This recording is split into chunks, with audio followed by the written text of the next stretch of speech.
Have you ever wanted something so badly that it kept you awake at night?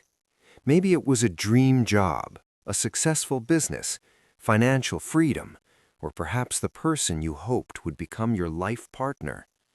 You think about it constantly. You chase it day and night.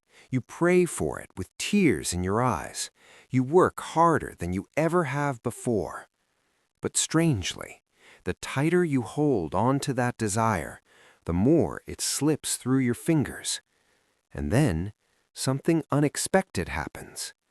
The moment you are exhausted, the moment you finally surrender and say, "All right, God, I leave it in your hands," suddenly, the very thing you wanted seems to arrive effortlessly. It knocks on the door of your life as if it had always been meant to be there. So you start to wonder, is God playing games with me?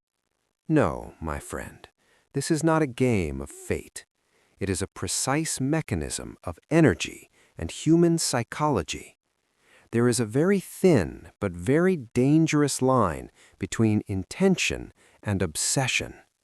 Intention gives you direction, but obsession creates tension, and that tension often sabotages your success right at the finish line. Isn't that painful? To fail when victory is only one step away.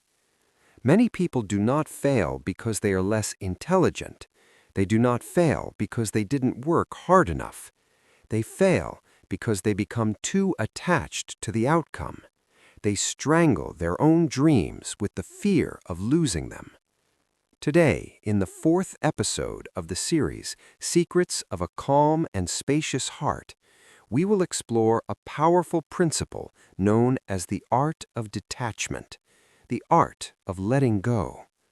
We will reflect on the legendary story of the Zen Archer, a teaching often shared by Taoist masters, and we will explore why the ancient philosopher Lao Tzu once said, "A door is useful because of the empty space in the middle." If your career feels stuck, even though you've been working tirelessly, perhaps the problem is not your effort. Perhaps the problem is that your heart has become too full and too tense. Today, let us try to empty the cup within us, little by little. And before we realize it, we may already arrive at the place we have been seeking. Let's be honest for a moment. When you become obsessed with chasing money or success, what do you actually feel inside? Is it calm confidence, or is it something else? If you listen closely to your heart, you may notice something surprising. The loudest voice inside your chest is not confidence. It is fear. Fear of not having enough. Fear of failure. Fear of being left behind. Your mind keeps repeating, "I don't have enough money yet. I must get it now." But here is the truth, my friend. The energy behind obsession is not strength. It is weakness disguised as determination. It is the desperate cry of an ego that feels unsafe. When you obsess, you send a signal of lack into the universe. And according to the law of resonance, the signal you send out is the reality you attract. If your inner message says, "I am lacking," then life often responds by giving you more situations that make you feel lacking. In many ways, obsession is a subtle confession that you do not trust life and you do not trust God's timing. And the ego hates hearing this. But modern psychology confirms something similar. There is a phenomenon called performance anxiety. When you become overly focused on the outcome, your brain activates survival mode. This shuts down the prefrontal cortex, the part of the brain responsible for creativity, clarity, and intelligent decision-making. The result? When you desperately want to succeed, you suddenly become stiff, nervous, awkward. You lose your natural brilliance. You become the presenter who sounds boring, the salesperson who feels aggressive, the artist whose work feels empty. Obsession can make even the most talented person look incompetent at the critical moment. It is self-sabotage that many people never realize they are creating. The sand in your hand. Let's use a simple metaphor. Imagine you're standing on a beach holding a handful of fine white sand. If you hold the sand with a relaxed, open palm, it rests gently in your hand. Almost none of it falls. But now, try squeezing it tightly. Grip it with all your strength because you're afraid of losing it. What happens? The sand begins slipping through the gaps between your fingers. The harder you squeeze, the more you lose, until eventually nothing remains in your hand except exhaustion. Success works in a very similar way.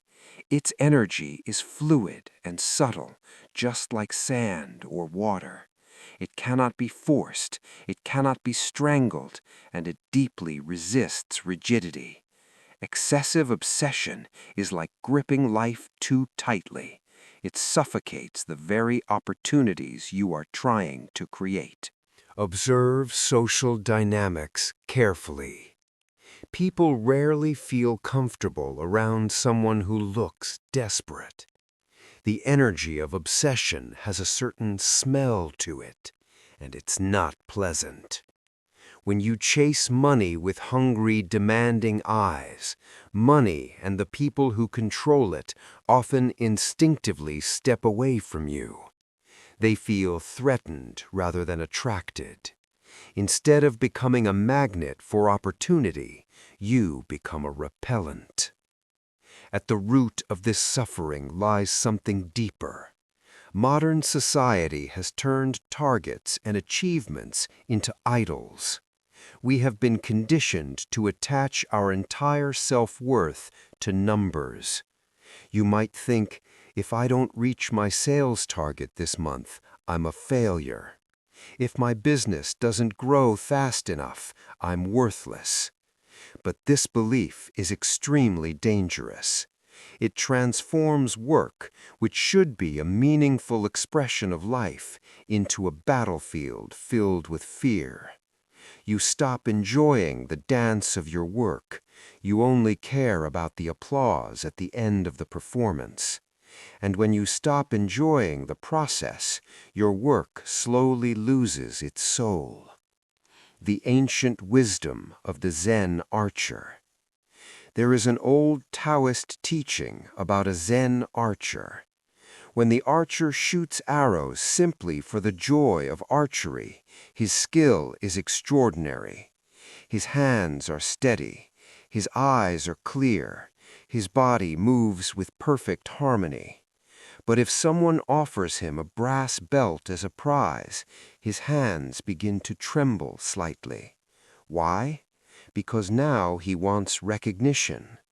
Then someone raises the stakes. They offer him pure gold as a reward. Suddenly his vision becomes blurry. He sees two targets instead of one. His mind splits between technique and reward. Fear of failure overwhelms him. His skill hasn't changed, but his obsession has drained his energy, and so he misses the target. The lesson is simple. When you work only for money or rewards, you become like that trembling archer. Your focus splits. You stop loving the work itself. You only love the result. And when that happens, the quality of your work begins to decline. But the true archer focuses only on the tension of the bow, the rhythm of breathing, the posture of the body. He forgets about the target, and precisely because he forgets the target, the arrow lands exactly in the center. Why emptiness creates possibility. Lao Tzu once explained a profound idea about emptiness. Think about a teacup. What makes the cup useful? Is it the clay that forms its walls? Not really. The cup is valuable because of the empty space inside it. Without that empty space, it could not hold a single drop of tea. The same principle applies to doors and windows. Walls provide structure, but the empty space within the frame is what allows us to pass through. Opportunity works the same way. Blessings require space inside your heart. If your inner world is already crowded with anxiety, fear, and desperate strategies, there is no room left for grace to enter. Your cup is already overflowing with ego. You pray for blessings, but your obsession blocks the doorway. Letting go is the art of emptying the cup, removing the noise of anxiety, creating space for something new and unexpected to arrive. Letting go does not mean becoming passive. It does not mean living without ambition. You can still have big dreams. You can still work incredibly hard. But what you release is emotional attachment to the result. You reach a spiritual maturity where you can say, God, I truly want this project to succeed. I will give my best effort. But if it succeeds, I will be grateful. And if it fails, I will still be grateful. This is the mentality of a king, not a beggar. When failure no longer threatens your identity, you become unstoppable. Because people who work without fear often create the masterpieces that change the world. A simple practice: focus on the process. If you want to practice the art of detachment in your daily work, start by shifting your focus. Move your attention away from results and toward the quality of your daily process. Don't wake up thinking, I must earn $1 million today or I'm doomed.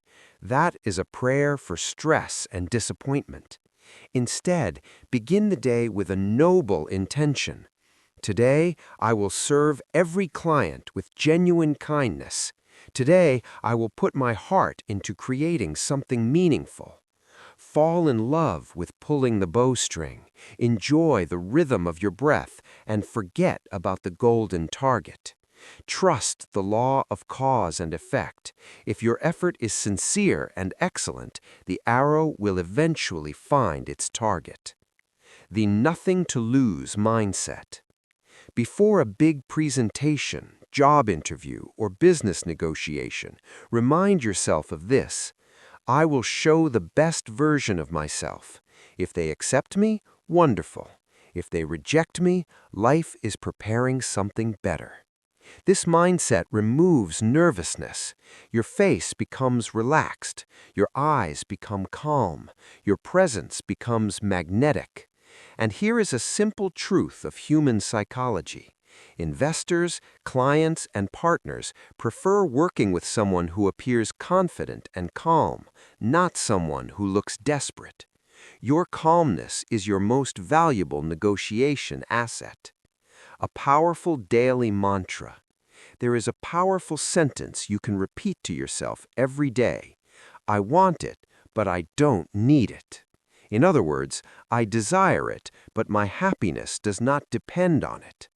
When you say, I will only be happy when I have $1 billion, you are postponing happiness, and postponing happiness often repels abundance. Reverse the logic. Choose to be happy now. Feel gratitude before the money arrives. When you reach that state, you operate on a frequency that aligns with abundance. The parking attendant philosophy.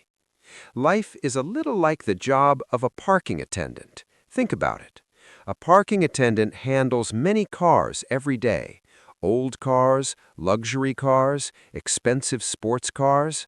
But the attendant never becomes arrogant when a luxury car arrives, and he never becomes sad when a car leaves. Why? Because he knows none of them belong to him. They are only temporary. Imagine if a parking attendant became emotionally attached to every car. This car is mine. It cannot leave. He would go crazy fighting every owner. That is what happens when we cling too tightly to things in life. Instead, become like the parking attendant. When blessings arrive, welcome them. When they leave, let them go peacefully. Another one will come. Relax. Let go. Release the arrow with a smile instead of tension, and allow the universe to be surprised by how calm you have become. Thank you for spending this moment with me. And as always, this is Daily Inspiration.